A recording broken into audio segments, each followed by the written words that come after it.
반갑습니다. 송지준입니다. 오늘 저는 정유라 씨에 대한 이야기를 해보도록 하겠습니다. 여러분들은 정유라 씨 하면은 어떤 생각이 좀 드십니까? 아마 어떤 분들은 그럴 것 같아요. 조민이 됐거나 정유라가 됐거나 어찌됐든지 간에 전부 다 입시 비리를 저지른 거 아니냐 이렇게 생각하실 것 같고, 또 다른 분들은 야 그래도 정유라는 진짜 좀 안 됐다, 불쌍하다 이렇게 생각하실 것 같습니다. 저는 개인적으로 정유라 씨를 보면은 안 됐다 라고 생각이 듭니다. 정유라 씨가 죄가 없다라는 얘기를 하는 것이 아니에요. 분명히 정유라 씨가 입시를 준비하는 과정에서 다른 일반 학생들은 누릴 수가 없었던 특혜가 있었던 거 분명히 사실입니다. 다만 제가 지적하고 싶은 것은 정유라 씨의 그 잘못에 대해서 책임을 지는 과정이 정말로 정의롭고 정말로 공정했는가 라고 한다면 저는 그렇지 않다고 생각한다는 거죠. 저는 그때 당시에 정유라 씨에 대한 비판을 보면서 그런 생각이 들었습니다. 도대체 정유라라고 하는 사람이 무슨 죄를 지었길래 저렇게 국제사회 범죄자인 것처럼 그런 대접을 받을까? 온 국민들이 나서가지고 정유라 씨를 비판했습니다. 그리고 그 여론에 떠밀려서 재판이 제대로 이루어지기 전에 모든 행정적 절차가 이루어졌었죠. 당연히 그런 과정은 조민의 경우와 비교가 될 수밖에 없습니다. 부산대가 됐건 고려대학교가 됐건 계속해가지고 강조했던 게 뭡니까? 재판 결과를 끝까지 지켜보겠다라는 것이었죠. 사실상 사실심이 다 정리가 됐음에도 불구하고 아직까지도 여지를 남겨놓는 그런 모습을 보여주고 있습니다. 정유라와 조민 누가 더 큰 입시 비리를 저질렀는가,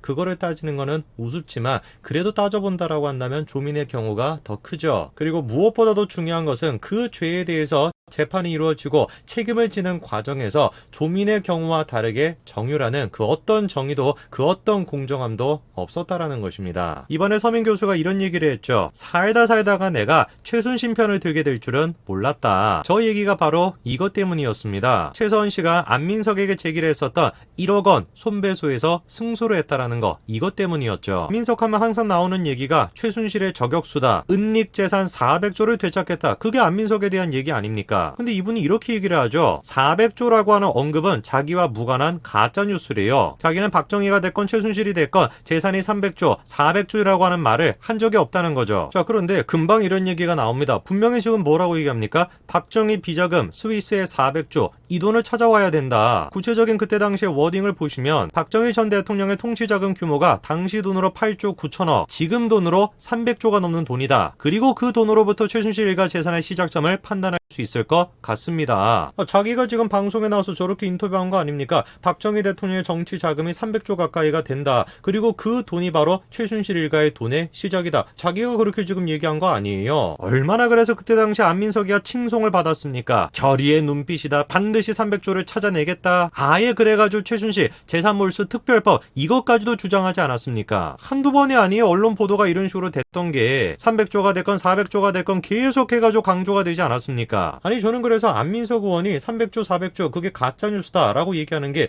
도저히 이해가 되지 않아요. 무슨 뭐 근거라도 있으면 모르겠는데 너무 지금 멀쩡하게 자료 화면이 다 있는 거 아닙니까? 재판부가 봤었을 때도 말이 안 된다라고 생각을 한 거죠. 그래가지고 재판부가 이번에 최소원 씨한테 승소 판결을 내린 겁니다. 흥미로운 것은 안민석이 최순실한테 1억 원을 지급하라 이렇게 판결했는데 애당초 최순실 씨가 손해배상 청구했던 금액도 1억 원이었습니다. 사실 청구하게 되면은 청구한 금액 그대로 판결이 나오는 경우가 많지 않은데 이번에는 재판부가 청구한 금액 그대로 지금 판결을 내렸습니다. 자, 이런 식의 재판 결과까지 나왔으니까 안민석 의원은 반성을 좀 할까요? 뭐라고 합니까? 어이가 없대요. 끝까지 이렇게 얘기합니다. 최순실 은닉재산에 대한 제대로 된 판단도 없이 판결한 것이 어이가 없다는 겁니다. 제대로 된 판단은 어떻게 합니까? 없는 거를 가지고 어떻게 제대로 된 판단을 해요? 저런 말도 안 되는 얘기를 가지고 얼마나 안민석 씨가 정유라 씨를 괴롭혔습니까? 은닉재산을 찾겠다라고 해서 독일로 가지 않았어요. 근데 찾아온 건 뭡니까? 재산이 아니라 엉뚱한 잡설 같은 얘기만 찾아왔습니다. 이런 얘기를 했죠. 최순실, 정윤회 결혼의 미스터리가 있대요. 1992년도에 결혼식을 했는데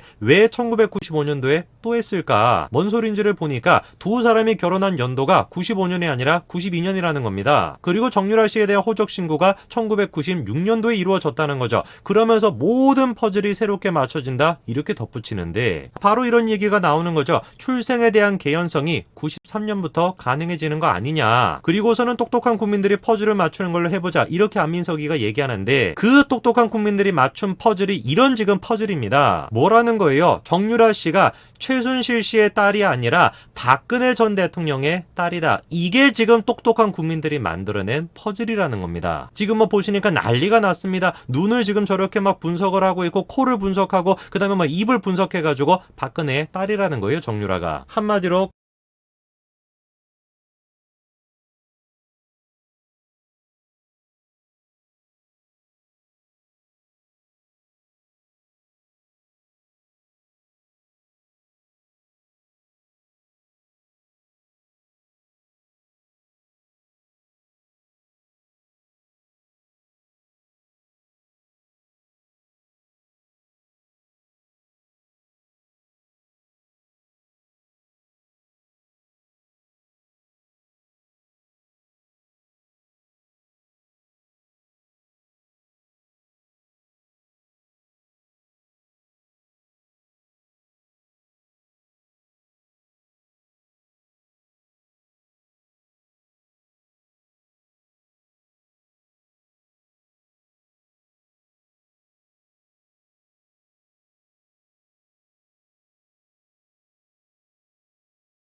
가 얘기하는데 그 똑똑한 국민들이 맞춘 퍼즐이 이런 지금 퍼즐입니다. 뭐라는 거예요? 정유라 씨가 최순실 씨의 딸이 아니라 박근혜 전 대통령의 딸이다. 이게 지금 똑똑한 국민들이 만들어낸 퍼즐이라는 겁니다. 지금 뭐 보시니까 난리가 났습니다. 눈을 지금 저렇게 막 분석을 하고 있고 코를 분석하고 그 다음에 막 입을 분석해가지고 박근혜의 딸이라는 거예요. 정유라가. 한마디로 광기였죠. 집단 광기였습니다.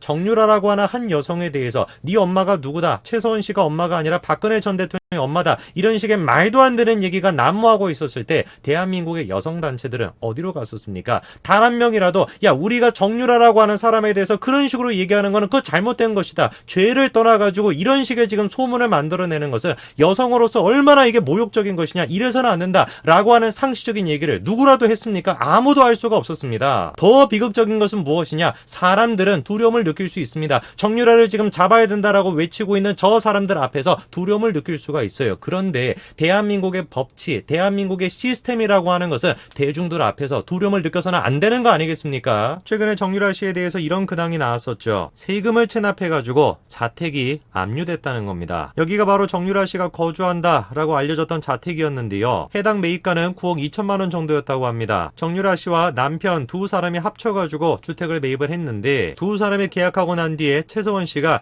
7억 원의 근저당권을 만들어가지고 두 사람한테 빌려줬었죠. 저것도 지금 와서 생각해보면 기가 막힐 노릇인 거 아니겠습니까? 무슨 뭐 재산이 수백조 단위다라고 하는 사람이 7억 정도의 돈이 없어가지고 엄마한테 돈을 빌리는 그런 형편이라는 게 이게 말이 됩니까? 더 기가 찬 게 뭔지 아십니까? 정유라 씨의 지분이 압류가 되어 있었어요. 이유가 뭐였습니까? 세금을 내지 않아가지고 해당 집에 대한 지분이 압류가 됐었던 겁니다. 그럼 정유라 씨에 대해서 어떤 식의 지금 세금이 있는 것이냐? 2017년도에 강남세무서가 그 말 4마리 있죠, 그쵸? 그 말 4마리에 대해서 엄마로부터 물려받은 거 아니냐라고 해서 4억 9천만 원 정도의 증여세를 부과를 했었습니다. 그런데 그로부터 4년 정도의 시간이 지나고 나서 그 세금을 물었던 거는 잘못된 것이다 확정 판결이 나왔습니다. 조민과 다르게 정유라는 재판 결과가 나오기 전에 고등학교가 뭐 취소가 되고 대학교 입학이 취소가 되고 그런 식의 행정 절차가 이루어졌다. 그 정도까지는 알고 계시는데 교육부뿐만 아니라 세무서 또한 마찬가지였던 겁니다. 시스템의 공정성, 시스템의 정의 그거에 입각해가지고 절차가 이루어졌던 것이 아니라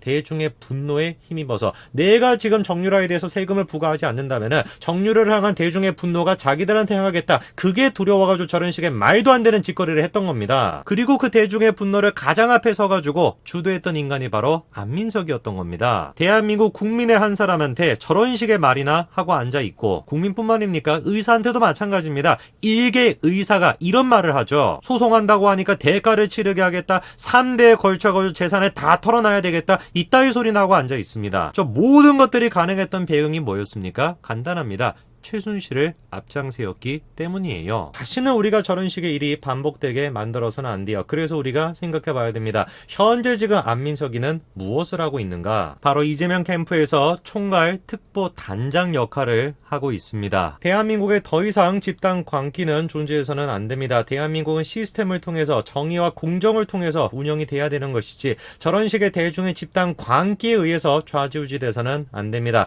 그러기 위해선 그 집단 광기를 막기 위해선 우리가 내년에 누구한테 표를 던지고 누구한테 표를 던지지 말아야 될지 영상을 보시는 분들이 잘 아실 것 같습니다. 여기까지 말씀드리겠습니다. 감사합니다.